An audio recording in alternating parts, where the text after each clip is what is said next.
नमस्ते, hello and welcome back to my channel.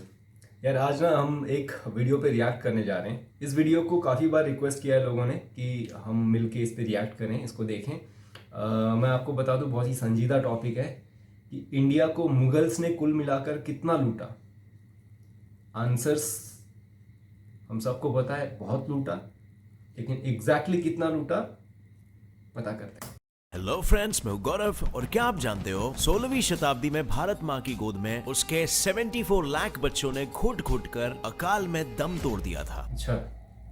लेकिन शाहजहां, जिनके जंग पर जंग और बदले की आग ने सारी धरती को बंजर बनाया था, उन्होंने अपनी ही प्रजा को बचाने और अकाल से मरे लोगों के लिए सिर्फ 1 लाख रुपए ही दिए थे। और अगर ये कीमत आपको ज्यादा लग रही, वेट, 1 लाख कितना होता था तब? 1 लाख शाहजहां ने दिया, तब का 1 लाख कितना होता था? सवाल ये है तो आपको ये बता दूं कि 1 लाख रुपया शाहजहां की बेगम के साल भर के खर्चे का सिर्फ और सिर्फ 10% था। मतलब शाहजहां की 14 बेगम थी, तो 14 बेगम का मिलाकर 10% था या एक बेगम का 10% था? मतलब 10 लाख, 1 मिलियन उसकी 14 बेगम में खर्च करती थी या एक बेगम खर्च करती थी? गौरव भाई, you need to be little more specific on this. और इसके अलावा अगर हम डेटा के मुताबिक बात करें ना, तो भी 15वीं शताब्दी में मुगलों के आने से पहले भारत दुनिया की जीडीपी में 28.9% का भागीदार था। पर मुगलों के आते ही भारत की जीडीपी 24.5% पर ड्रॉप हो गई और मुगल राज खत्म होने तक ये जीडीपी 16% हो गई थी। यानी हमारे भारत में पैसे तो थे, लेकिन मुगलों के राज में वो पैसे हमारे नहीं थे और धीरे धीरे करके ये मुगल हमारे भारत को खोखला कर रहे थे, जिससे भारत की जीडीपी साल प्रति साल गिरती जा रही थी। पर आखिर सोने की चिड़िया माने जाने वाले हमारे वतन के सोने के पंखों को एक एक करके इन मुगलों ने कैसे नोच फेंका? आखिर क्यों ये मुगल भारत के लोगों पर राज भी कर रहे थे और भारत के ही लोगों को लूट भी रहे थे? इन सारे सवालों के जवाब जानने के लिए शुरू करते हैं हमारा आज का ये रोमांचक वीडियो टाइटल्ड मुगल्स कुल मिलाकर इंडिया से कितना लूट कर गए। सो फ्रेंड्स, शुरुआत करते हैं भारत की मिट्टी में भारत के बेटों का खून नाले की तरह बहाने वाले बाबर से, जिसे भारत की मिट्टी इतनी नागवारा थी कि उसने खुद को भारत की मिट्टी में ही दफन करने के लिए भी इनकार कर दिया। पर शायद उसे भारत के मिट्टी से ही प्रॉब्लम थी, क्योंकि इस मिट्टी से निकले सोने चांदी और जवाहरातों से ही तो बाबर का शाही खजाना जो भरता था, वही खजाना जो बाबर ने इब्राहिम लोदी को हराकर और दिल्ली के शाही तख्त पर बैठकर हासिल किया था। अब हुआ यह था ना कि जब बाबर को दिल्ली की हुकूमत मिल गई थी, तो सबसे पहले बाबर ने दिल्ली के खजाने को लोगों में लुटाना शुरू कर दिया। पर यहां पर आता है कैच, भारत के लोगों में नहीं, बल्कि बाबर ने खजाना सिर्फ मुसलमानों पर ही लुटाया। जैसे समरकांड, खुरासान, मक्का और मदीना, ऐसी कई जगहों पर धर्म के नाम पर बाबर ने दिल्ली के खजाने को लुटाया और फिर उज्बेकिस्तान का वो हिस्सा जो आज ताजिकिस्तान और जिंजियांग है, वहां अपने रिश्तेदारों को भर भर के तोहफे में हीरे और जवाहरातों से लाट दिया। यही नहीं, अपने सेना और प्रजा पर भी बाबर ने इतना खजाना लुटाया कि उन लोगों ने बाबर को कलंदर का नाम दे दिया। यानी बाबर की वजह से भारत सुल्तानों की हुकूमत से तो बचा, लेकिन फिर भारत के खजाने और अपनी जीत के घमंड में चूर होकर बाबर ने भारत में रुकने का फैसला कर लिया, जिससे भारत के लोग जैसे सुल्तानों की हुकूमत में कभी मारे जाने के डर से, कभी लूटे जाने के डर से और कभी अपनी इज्जत खो देने के डर से जी रहे थे, उसी तरह उन्हें मुगलों की हुकूमत में भी जीना पड़ा। और जैसे कि मैंने बताया, हमारा भारत इन मुगलों के आने से पहले 28.9% की जीडीपी वाला देश था, पर इनके आते ही हमारी जीडीपी ड्रॉप होकर 24.5% पर आ गई। लेकिन उस समय तक भी हमारे भारत की जीडीपी पूरे यूरोप की 23.3% जीडीपी से फिर भी ज्यादा थी। पर अभी तो मुगलों का राज असल में बाकी था। आने वाले समय में भी बाबर के वंश भारत को कैसे लूटते गए, ये जानने के लिए आगे की कहानी सुनिए। तो फ्रेंड्स, बादशाह अकबर का नाम किसने नहीं सुना है? मुगलों के इतिहास को देखा जाए, बाबर का पोता हुमायूं का बेटा अकबर ही वो बादशाह था जिसने भारत के लोगों को अपना मानकर उनके लिए कदम उठाए थे। जैसे अकबर ने औरतों के लिए सती हो जाने की प्रथा का विरोध किया था, विधवा औरतों की दूसरी शादी करवाई थी, सारे धर्मों को एक करने के लिए एक नया धर्म तक बनाया था और हिंदुओं से लिए जाने वाले टैक्स को माफ करने वाला भी कुछ अच्छे काम किए थे अकबर ने हालांकि, पर नया धर्म बनाया था। मतलब एक अफीम से छुटकारा दिलाने के लिए दूसरा अफीम चटाना शुरू कर दिया। अकबर ही था। लेकिन ये फैक्ट शायद आपको हजम ना हो, बट एक तरफ भारत के लोगों के लिए इतना कुछ करने वाले अकबर ने भी भारत को लूटा था, भारत के लोगों का खून बहाया था। जैसे कि सन 1568 में चित्तौड़गढ़ पर कब्जा कर लेने के बाद अकबर ने बिना किसी की परवाह किए 30,000 राजपूतों को खत्म कर देने का आदेश दिया। पर यह सिर्फ एक ही बार नहीं हुआ था, बल्कि बार बार हुआ था। जहां अकबर ने जितनी जंगें लड़ी, उनमें ऐसे ही लोगों की लाशें के पहाड़ खड़े हुए। इसके साथ ही जैसे मैंने बताया, अकबर ने हिंदुओं के तिरादकार को भी माफ करवाया, लेकिन मुसलमानों के लिए तो तिरादकार माफ करने के साथ हज जाने के लिए खुद ही शाही खजाने से पैसे दिए जाते थे, और अभी तक भी दिए जा रहे हैं। वो तो अंग्रेजों का टाइम गया, भारत को आज़ादी मिल गई, इतने सालों के बाद भी हज पे अभी तक पैसे दिए जा रहे थे। अभी जाके सवाल उठने शुरू हुए। उन दिनों हर साल कम से कम 15,000 यात्री हज के लिए मक्का जाते थे। और आपको पता है इस्लाम में ये हराम है। इस्लाम जो है उसमें अगर आप हज, क्योंकि उनका सबसे बड़ा तीर्थ है, तो अगर आप हज में जाना चाहते हैं तो आपको अपनी मेहनत से कमाए हुए पैसे से जाना होता है। फॉर एग्जाम्पल, जैसे सन 1576 में आगरा से जाने वाले मुगल हज कारवान के साथ 6 लाख की खैरात गई। 6 लाख। और ये उस जमाने में कितनी बड़ी कीमत थी कि आप इस बात से समझ सकते हो कि उस जमाने में रथ चलाने वालों को महीने भर के 3.5 रुपए मिलते थे और एक बाल काटने वाले को सिर्फ 50 पैसे मिलते थे। लेकिन मतलब एक नॉर्मल जो रथ चलाने वाला था, है ना, गाड़ीमान था या कोच था, उसकी सैलरी 3.5 रुपए थी। सैलरी महीने की 3.5 रुपए थी। 3.5 रुपए में उस बंदे का घर चल जाता था। और ऐसे टाइम पे 1 मिलियन रुपीस जो है वो उसकी रानी का साल का खर्चा था। ऑन एन एवरेज लाख रुपए महीने का लगा लेते हैं यार, प्लस माइनस 10 तो 20,000 रुपए।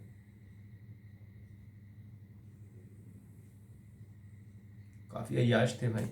सिर्फ यही नहीं, मुगल राज के बादशाह अपनी राजधानी भी आए दिन बदलते रहते थे। जैसे अकबर ने अपने समय में पुराने मुगल के किलों को गिराकर नया शहर बनवाया था, जिसे बनाने में 16 साल लग गए और सालाना आने वाला रेवेन्यू का 10% खर्च वहां पे होता था। और ये पैसे आए कहां से? तो जाहिर सी बात है, ये पैसा मुगलों ने भारत से ही तो लूटा था। और 16 साल बाद जब आगरा फिर से बनकर खड़ा हो गया, तो अकबर ने 1572 में गुजरात को जीतने के बाद एक नया कंस्ट्रक्शन चालू कर दिया, फतेहपुर सीकरी का। पर सिर्फ अकबर ही क्यों, अगर हम अकबर के बेटे जहांगीर की बात करें तो उसने भारत में 12 सालों की हुकूमत की थी। लेकिन इन सालों में उसने आगरा से दिल्ली, दिल्ली से फतेहपुर में कई बार अपनी राजधानी बदली थी, जिसकी वजह से सिर्फ पैसे ही नहीं गए, पर उसकी खुद की हुकूमत ही खतरे में आ गई। और अब जरा उस इंसान के भी बारे में बात कर लेते हैं जिसकी वजह से भारत का आगरा इतना फेमस है। शाहजहां। आप समझ गए होंगे मैं किसकी बात कर रहा हूँ। ताजमहल को बनाने वाले बादशाह शाहजहां की, अकबर के बेटे की।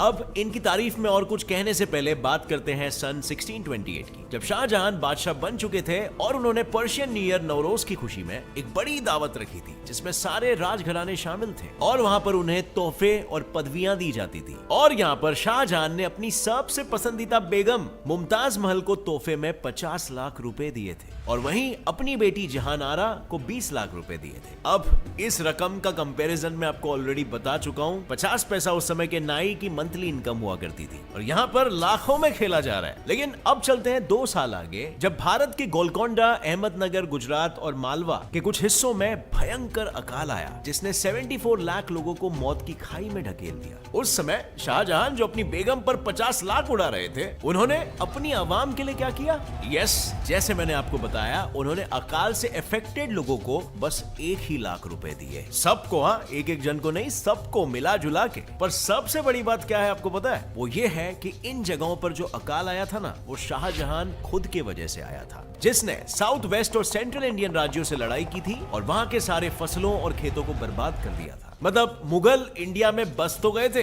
लेकिन हमारी मुसीबतों में और हमारी परेशानियों में उन्होंने कुछ खास हेल्प नहीं किया, अगर हम शेयर फिगर्स की बात करें तो। और बात भी जायज है, दूसरे देश के लोग थे, हमारे देश के लिए क्या ही कर लेते। भारत की सेवा करने थोड़ी ना आए थे, मेवा खाने आए थे। अपनी शान और शौकत, आराम और हैरम्स में ही वो मशरूफ रहे। इसके साथ ही अगर हम आज के ताजमहल की बात करें तो उस वक्त के शाही खजाने में से ही तो पैसे लेकर ताजमहल और पीकॉक थ्रोन बनवाया गया था। और ये पीकॉक थ्रोन कोई ऐसा जैसा थ्रोन नहीं है, इतना खास है। इसकी खासियत इसी बात से पता चलती है कि आज जिस कोहिनूर के हीरे को क्वीन एलिजाबेथ ने अपने ताज में लगाया ना, वो इसी थ्रोन में जड़ा हुआ था। और अगर एंगस मैडिसन पर इस थ्रोन में आया कहां से था, आपको मालूम है क्या?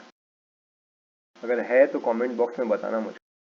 नामक ब्रिटिश इकोनॉमिस्ट की हम बात करें तो 15% से 18% सालाना सिर्फ मुगलों पर ही खर्च हुआ करता था। और बाय द वे, अगर आपको पता नहीं कि ये पीकॉक थ्रोन का कॉस्ट वो समय क्या था, तो वेल, उससे पहले मैं आपको ये बता दूं कि उसमें 1150 किलोग्राम गोल्ड था और 230 किलो प्रीशियस स्टोन्स थे। और इस एक सिंहासन अकेले की वैल्यू वो समय 1 करोड़ रुपए थी। और आज के तारीख में इसकी वैल्यू कितनी होती है, अगर हम इन्फ्लेशन को एडजस्ट करके कैलकुलेट करें तो इसकी वैल्यू आज होती थी 5.5 बिलियन रुपीस, यानी कि रफली 740 मिलियन डॉलर्स। अब यार, एक सिंहासन को इतना भी क्या चमकाना, this is criminal wastage of money. यही सेम चीज ताजमहल के साथ भी किया गया था और उस समय ताजमहल भी बनाया गया था कुछ 3.2 करोड़ रुपीस में। अब फ्रेंड्स, ये एस्टिमेटेड प्राइसेस है, इसमें थोड़ा ऊपर नीचे हो सकता है, बट ये डेफिनेटली बहुत ही एक्सपेंसिव चीजें थी। यही नहीं, यूनिवर्सिटी ऑफ पंजाब लाहौर की एक स्टूडेंट ने हिस्टोरिकल फैलेसीज नाम की एक रिपोर्ट में ये पाया कि शाहजहां के काल में सालाना जुटाया गया 36.5% रेवेन्यू 68 राजकुमारों को दिया जाता था और वहीं पर 25% रेवेन्यू 587 मंत्रियों को, यानी अगर हम इन फिगर्स को ऐड करें मतलब 62% रेवेन्यू बस सिर्फ 665 लोगों पर खर्च किया जाता था।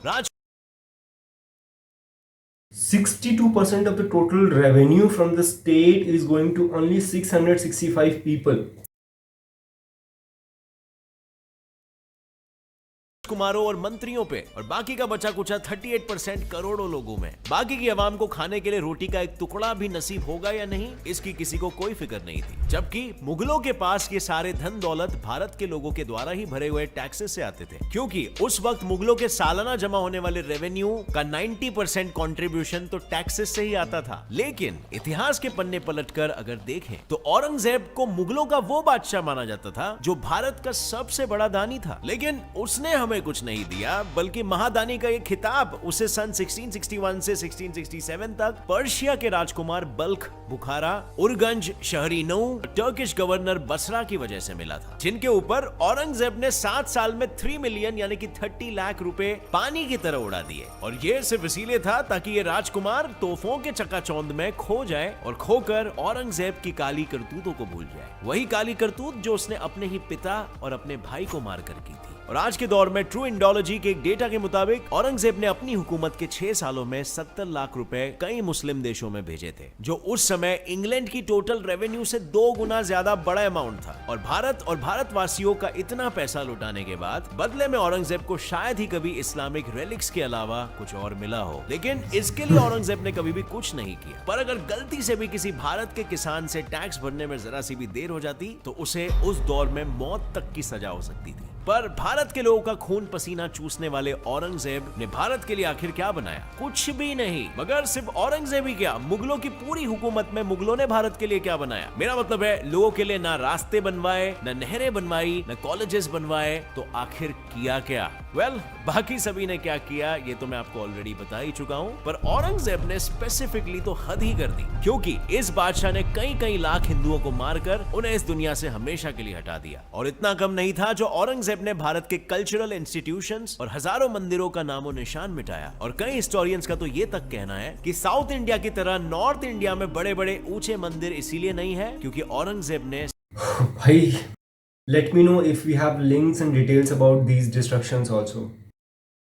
सभी के टुकड़े टुकड़े करवा दिए थे। यानी ना सिर्फ मुगलों ने हमारे भारत को लूटा, पर साथ ही साथ उन्होंने भारत की संस्कृति भी छीनने की कोशिश की। लेकिन लोगों के चेहरों से छीनी हुई हंसी, उनकी आंखों में भरे दर्द के आंसू और उनके मन में बैठी बदले की आग मुगलों ने अपने दशकों से चले आए हुकूमत को गवा कर चुकाया। और अगर देखा जाए तो मुगलों ने अपने पहले आए सुल्तानों की तरह और अपने बाद आए अंग्रेजों की तरह भारत से सिर्फ लूट कर अपने असल देशों की तिजोरियां तो नहीं भरी है, लेकिन भारत में ही रहकर इन्होंने भारत और उसके लोगों को इस तरह लूटा कि जो भारत दुनिया का सबसे अमीर देश हुआ करता था, उसके लोग अनाज के दाने दाने के मोहताज हो गए और अपने ही देश में गुलामों की जिंदगी जी। अब फ्रेंड्स, इस बारे में आपको क्या लगता है? इसके पहले हमने एक वीडियो बनाया था जो काफी सारे हमारे ऑडियंस को ऐसा लगा कि हम मुगलों की तरफदारी कर रहे थे, पर बात ऐसी बिल्कुल नहीं थी। वो ठीक तरीके से कम्युनिकेट नहीं हो पाया था, गलती हमारी ही थी। बट अब सभी फैक्ट्स आपके सामने रख दिए हैं, आप खुद ही डिसाइड कर सकते हो कि मुगलों का शासन इंडिया के लिए फायदेमंद साबित हुआ या फिर नाकामयाब। अगर ये वीडियो पसंद आई, से कुछ नया सीखने, भाई वीडियो बहुत पसंद आई,